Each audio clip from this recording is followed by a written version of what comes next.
Hey guys, what's up? Today I'm going to be making another combo video on Cool Toon. This is going to be a one card Cool Toon combo that beats Nibiru. I'm going to show you guys the best combo on how to beat the Rock. I know a lot of people have been complaining about that card. It's pretty surprising because in my honest opinion after the new support, I really don't think Nibiru is that big of an issue. I think Cool Toon is going to be a really strong deck because they have a lot of different answers and options to cards like Fubulos, Nib, and Droll and Lockbird. They are one of the few decks in the game that can beat all three of those cards very reasonably just with one card. I think honestly when Blazing Dominion comes out, this deck is going to be insane and definitely one of the best decks in the metagame. I've been labbing this deck for a while and I think this deck is honestly really strong. They can do a lot of crazy things in this game. Now also just very quickly, I did want to touch on Galaxy and Photon in this video. I think that deck is really fun with the new support they got in the Limit Over collection for the rivals. They only have 2 new cards revealed so far, but that new Orbital 7 and Photon Howling card are so broken. I used to play Galaxy and Photon a really long time ago, but I stopped playing that deck because it was really unfun. The main problem that deck had back then was they didn't have a starter card and the deck was just really bricky. Those 2 new cards really fixed the deck a lot and I made 2 separate combo videos on those cards. Both of them are really cool because they're both 1 card combos that beat Nibiru and Dark Ruler no more. If you guys want to check out those combos, I do have them listed up on my channel, but if you want to see more videos on them, don't worry. I plan on making a lot more videos on Photon and Galaxy. I'm really excited about the last new card that we're going to get as well, and I will definitely make a video when that card gets revealed. However, now we're going to get back to Cool Toon. Like I said, in today's video, I'm going to show you guys how to beat Nibiru in Cool Toon with just 1 card. I made this combo back on the day that we got support in Blazing Dominion for Cool Toon, but I had some other videos I wanted to make first. I really wanted to make a video on the new Blue Eyes card as well as the Cool Toon RDA because I've been enjoying that deck variant as well. But don't worry, I'm going to show you guys how to beat Nibiru in Cool Toon with 1 card right now. The only card that you need in your hand for this combo is going to be 1 Synchro Overtake. You're going to activate the Synchro Overtake in your hand. Now we get to reveal 1 Synchro monster from our extra deck and we summon a specific material mentioned on that card from our deck. However, if you activate this effect this turn, you cannot summon anything for the whole turn except for Synchro monsters. That's honestly not that big of a deal for us. Cool Toon as a Synchro deck is a pure Synchro deck. They don't use any links or anything. Getting locked into Synchro is not a problem. We're going to reveal RS and this card specifically mentions Cool Toon Rico. Now we get to summon Rico from our deck. You also can add the card from your deck to your hand, but it's so much worse. You're always going to want to summon the card. Now we're going to summon Rico from our deck and activate this card's effect. When this card is normal or special summon, you get to add a Cool Toon monster from your deck to your hand. However, the monster cannot be a level 3. We're going to activate the effect of Rico here and get a search for Rotari. Now we're going to Synchro summon into level 4 here. We're going to summon Trackmaker. A really cool thing about the Cool Toon main deck monsters is that they let you use the cards in your hand as material if you Synchro summon with a card on the field. The monster in your hand has to be a tuner, but that really doesn't matter. We're going to use Rico on our field and Rotari in our hand to Synchro summon into Trackmaker. Now 2 effects will activate here. The effect of Rotari will activate first as Chainlink 2. This card will force your opponent to reveal their hand and now you get to add a Cool Toon spell or trap from your deck to your hand. This is how you're going to tell if they have Nibiru. We're going to assume they do here. We're going to get a search for Cool Toon Synchro off the effect of Rotari and now the effect of Trackmaker will activate. If this card is special summoned, you get to take a Cool Toon card and add the card to your hand. We're going to add Q from our deck to our hand. Now because we didn't normal summon yet, we're going to normal summon Q from our hand. Now we're going to activate this card's effect. When this card is normal summoned, you get to summon 1 tuner monster from your hand,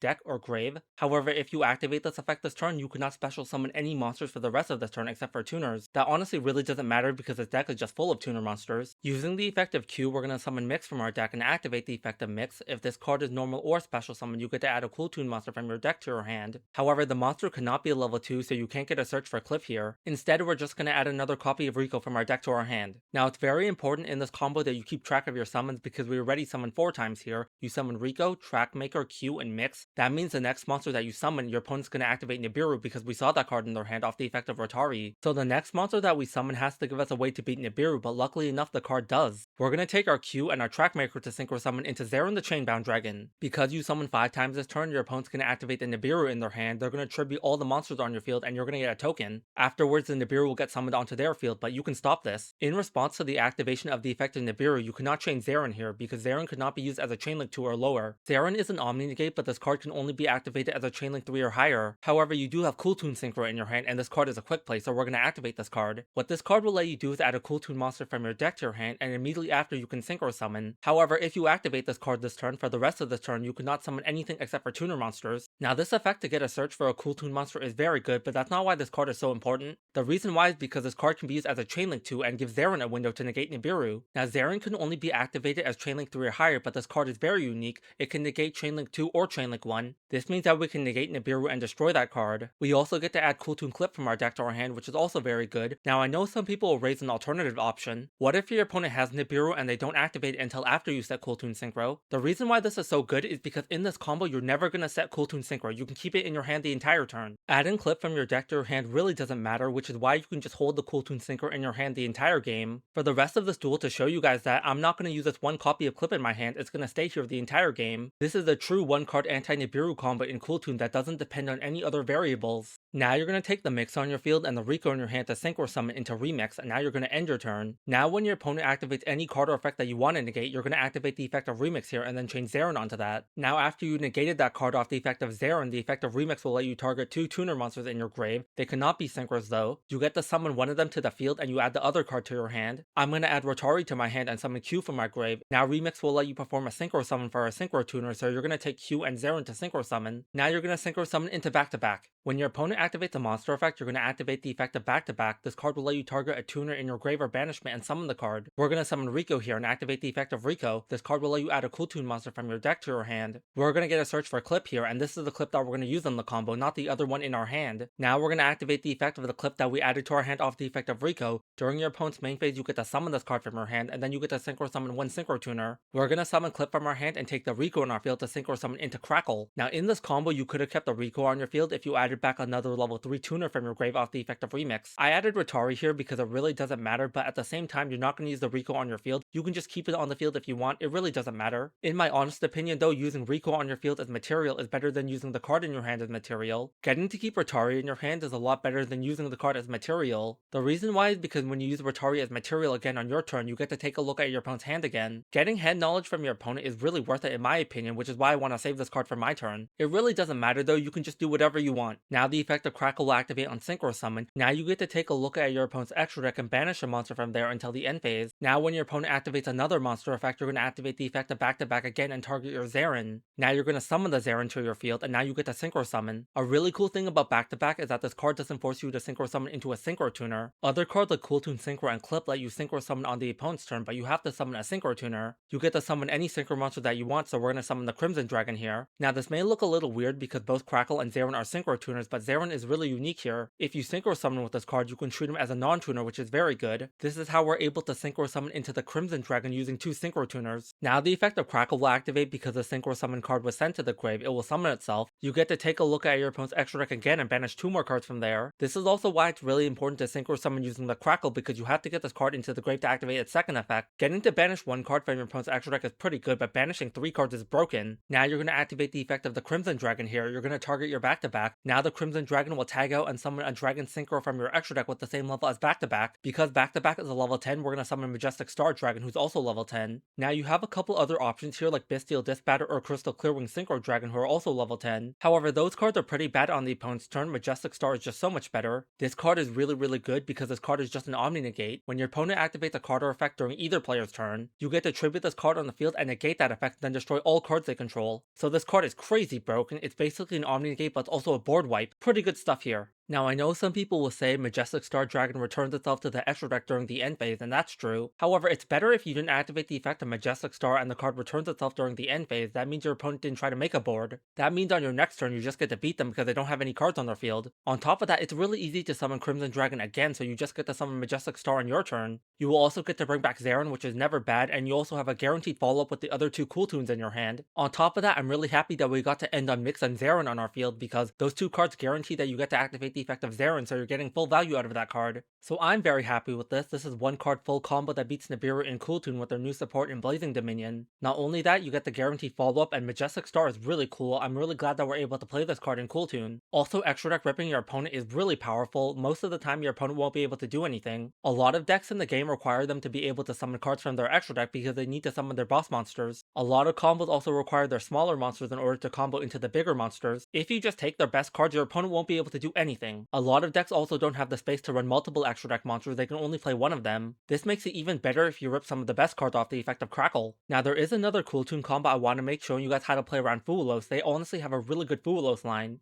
I'm honestly really surprised because a lot of decks are really bad into Fuelos, but Cool Toon's honestly pretty good. However, I'm not sure when I'm going to be able to make that video because there's a lot of other videos I want to make. I want to make a combo guide for Photon and Galaxy with their new support in the Orbital 7 and the Photon Howling. Those two cards are so broken and I really do enjoy playing the deck now. I also want to make an anti-Droll combo showing you guys how to play around Droll and Lockbird in Photon and Galaxy. It's honestly pretty impressive how many lines I have against Droll now, and they're pretty good. There's honestly a really cool line that gets you to the Counter Trap, Photon Howling, and a Rank 8 Exceeds monster. Being able to search for the Counter Trap before you get Drolled is honestly pretty impressive. No clue when I'm gonna have the time to make that video, but hopefully I can make it soon. So that's it for me, hope you guys enjoyed this video, have a good one, and I'll see you guys for the next video.